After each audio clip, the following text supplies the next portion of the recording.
அனைவருக்கும் வணக்கம். மகர ராசிக்காரர்களுக்கு பாம்பு கிரகம் என்று சொல்லக்கூடிய ராகு மற்றும் கேதுவின் பெயர்ச்சியால் 2025ஆம் ஆண்டில் ஏற்படக்கூடிய அதிரடியான மாற்றங்கள் என்ன, அதிலும் குறிப்பாக தாமாக நடக்க போகும் நல்லது என்று சொல்லக்கூடிய வகையில் மகர ராசிக்காரர்களுக்கு எந்தெந்த நிகழ்வுகள் அமைய போகின்றன என்பதை ஆராய்ந்து பார்க்கும் போது மிகவும் வலுவாக 2025ஆம் ஆண்டின் துவக்கத்தில் தைரியஸ்தானத்திலும் பாக்கியஸ்தானத்திலும் வலம் வரக்கூடிய ராகு மற்றும் கேது பெயர்ச்சி அடைந்து மிக வலுவாக ராகு சுகஸ்தானம் பெறக்கூடிய வகையில் குடும்பஸ்தானத்திற்குள் நுழைகிறாருங்க. குடும்பஸ்தானமாகிய 2ஆம் இடத்திற்குள் ராகு வருகிறார். ஆனால் அதே வேளையில் மோட்சக்காரகரான கேது பாகியஸ்தானத்தில் இருந்து அஷ்டமஸ்தானமாகிய 8ஆம் இடத்திற்குள் நுழைகிறார்.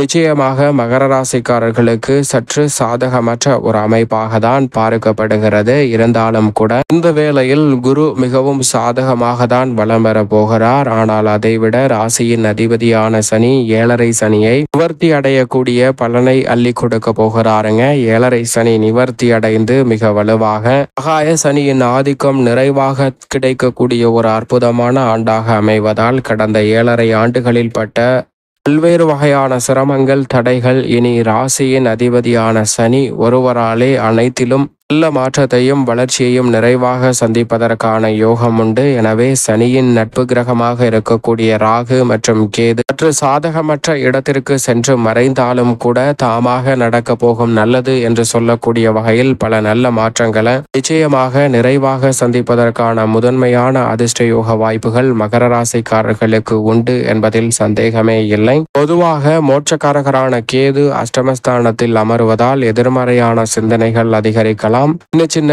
தடைகளும் தோஷங்களும் ஏற்படலாங்க. ஆனால் ராசியின் அதிபதியான சனி தைரியஸ்தானத்தில் நுழைவதால் எப்பேற்பட்ட தோஷம் தடையாக இருந்தாலும் அவை அனைத்தையும் விலக்கி விடுகிறார். எனவே ராகுவால் நல்ல மாற்றம் உண்டாகக்கூடிய இந்த வேளையில் கேதுவால் சில சிரமம் ஏற்பட்டாலும் அவற்றை விலக்கி நன்மை நிறைந்தவையாக மாற்றி கொடுக்க போகிறாருங்க ராசியின் அதிபதியான சனி. ஏனென்றால் அவர் மிகுந்த பலத்துடன் வலுவாக சஞ்சரிக்க போகிறார். ஆனால் அதே வேளையில் ராகு மற்றும் கேதுவிற்கு தனியே ஆட்சி பலம் பெறக்கூடிய அளவிற்கு வீடுகள் இல்லை என்றாலும் கூட ராசியின் அதிபதியான சனியின் வீட்டிற்குள் வரும்போது ராகு ஆட்சி பலம் பெற்றதற்கு இணையான பல மடங்கு பலனை அள்ளி கொடுப்பாருங்க. எனவே கும்பராசிக்குள் நுழையக்கூடிய ராகுவின் அமைப்பு மிக பெரிய அளவிலான முன்னேற்ற வாய்ப்புகளை மகர ராசிக்காரர்களுக்கு அள்ளி கொடுப்பதற்கான யோகத்தை உருவாக்குகிறது. இது மட்டுமல்லாது மிக வலுவாக ராகுவின் பார்வை அஷ்டமஸ்தானத்தில் சஞ்சரிக்கக்கூடிய கேதுவின் மீது பதிவதால் பல சிரமங்கள் முற்றிலும் குறையும். ராகுவின் மீதும்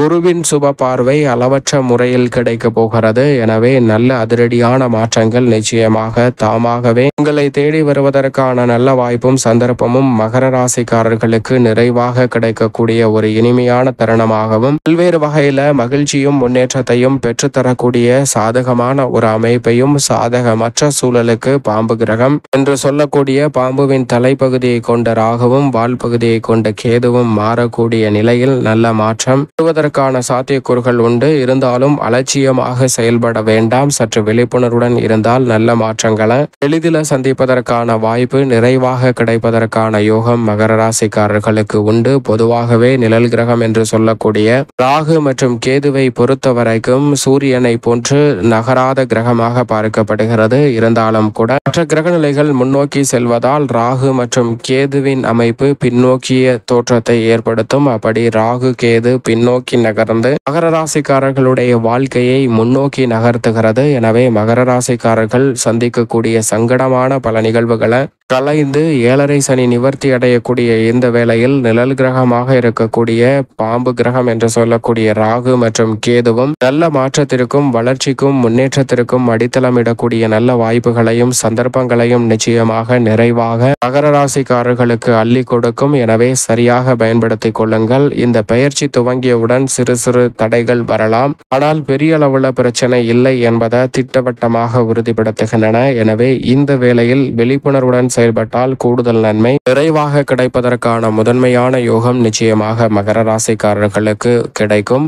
குடும்பம் சார்ந்த பணிகளை பொறுத்த வரைக்கும் ராகு குடும்பஸ்தானத்திற்குள் நுழைந்திருப்பதால் நிச்சயமாக குடும்பத்துடன் சுற்றுலா, ஆன்மீக சுற்றுலா மற்றும் பல்வேறு வகையான சுப நிகழ்வுகளை எந்தவிதமான தடையும் இல்லாமல் சிறப்பாக செய்து முடிக்கலாங்க. அஷ்டமஸ்தானத்தில் மோட்சக்காரகரான கேது அமர்ந்திருப்பதால் எந்தவிதமான பணி திட்டங்களை செயல்படுத்த முயற்சி செய்வதற்கு முன் அதை சார்ந்த எதிர்மறையான சிந்தனைகள் மனதில் நிச்சயமாக தோன்றும். அவற்றை தவிர்க்க முடியாத ஒரு சூழல்தான் உள்ளது என்பது யதார்த்தமான உண்மையாக பார்க்கப்படுகிறது மகர ராசிக்காரர்களுக்கு. ஆனால் அவற்றை எல்லாம் கடந்து எதிர்கொள்ளக்கூடிய நல்ல வாய்ப்புகளும் முன்னேற்றமும் நிச்சயம் நிறைவாக சந்திப்பதற்கான பல அற்புதமான யோகம் நிறைந்த தருணமாக அமைய போகிறது என்பதை ராகு திட்டவட்டமாக உறுதிப்படுத்துகிறாருங்க. எனவே ராகுவின் அமைப்பு காரணமாக குடும்பத்தில் வருமானம் உயரும். சிறு சிறு சண்டை சச்சரவுகளும் தொல்லைகளும் ஏற்பட்டாலும் கூட அவை பெரிய அளவில் பிரச்சனைகளாக மாறாமல் பல்வேறு வகையான தோஷங்களை நிவர்த்தி செய்து நல்ல முன்னேற்ற வாய்ப்புகளை நிச்சயம் உருவாக்கி கொடுப்பார். எனவே தாமாக பல நல்ல நிகழ்வுகள் எதிர்பார்ப்புகளை பூர்த்தி செய்யும். உத்தியோக ரீதியாக சற்று கடினமாக உழைக்க வேண்டிய ஒரு காலகட்டமாக தான் பார்க்கப்படுகிறது. ஆனால் உத்தியோக ரீதியான சலுகைகள்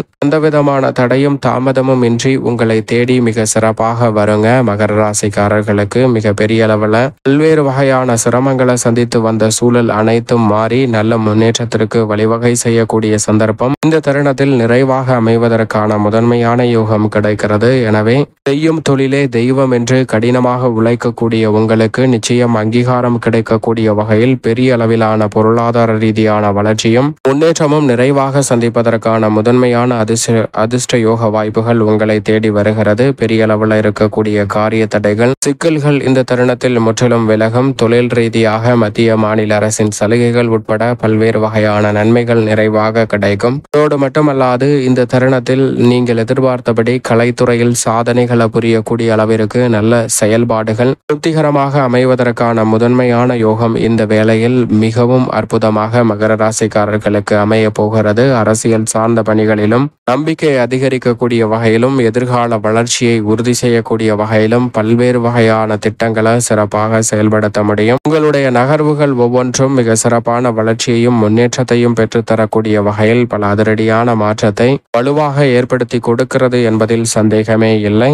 அதோடு மட்டுமல்லாது விவசாயம் சார்ந்த பணிகளை நன்கு சிறப்பாக கணித்து செயல்படுத்த முடியும். இல்லத்தில் சுப நிகழ்வுகளை கடன் இல்லாமல் சிறப்பாக செய்து முடிக்கலாம். அதோடு மட்டுமல்லாது புதிய அசையும் அசையா சொத்துக்கள் வாங்கக்கூடிய முயற்சியில் ஈடுபடக்கூடிய மகர ராசிக்காரர்களுக்கு மிக சிறப்பான வெற்றி வாய்ப்பு உங்களை தேடி வருகிறது. பெரிய அளவிலான காரிய தடைகள் முற்றிலும் விலகி மிக சிறப்பான வளர்ச்சி விவசாயம் சார்ந்த பணிகளில் நிறைவாக உண்டு. புதிய நவீன இயந்திரங்களை வாங்குவதற்கான சந்தர்ப்பமும் உண்டு. மாணவ மாணவியரின் கல்வியில் எதிர்பார்க்கக்கூடிய நல்ல வளர்ச்சி நிச்சயம் நிறைவாக கிடைக்கும். மேலும் இந்த தருணத்தை சாதகமாக மாற்றிக்கொள்ள நிச்சயமாக மகர ராசிக்காரர்கள் அஷ்டமஸ்தானத்தில் கேது அமரக்கூடிய இந்த வேளையில் 2025ஆம் ஆண்டு ஏப்ரல் மாதத்திற்கு முன்னதாக ஒருமுறை நிச்சயமாக திருநாகேஸ்வரம் சென்று நாகநாதரை தரிசித்து வாருங்கள். தங்களுடைய வாழ்வில் எப்பேற்பட்ட சிரமம் ஏற்பட்டாலும் அவை அனைத்தும் விலகி தாமாக நடக்க போகும் நல்லவை என்று சொல்லக்கூடிய வகையில் பல நல்ல வாய்ப்புகளும் முன்னேற்றமும் நிறைவாக உங்களை தேடி வருவதற்கான முதன்மையான அதிர்ஷ்ட யோக வாய்ப்புகள் நிச்சயமாக எந்தவிதமான தடையும் தாமதமும் இன்றி மகர ராசிக்காரர்களுக்கு மிக சிறப்பாக கைகூடும்.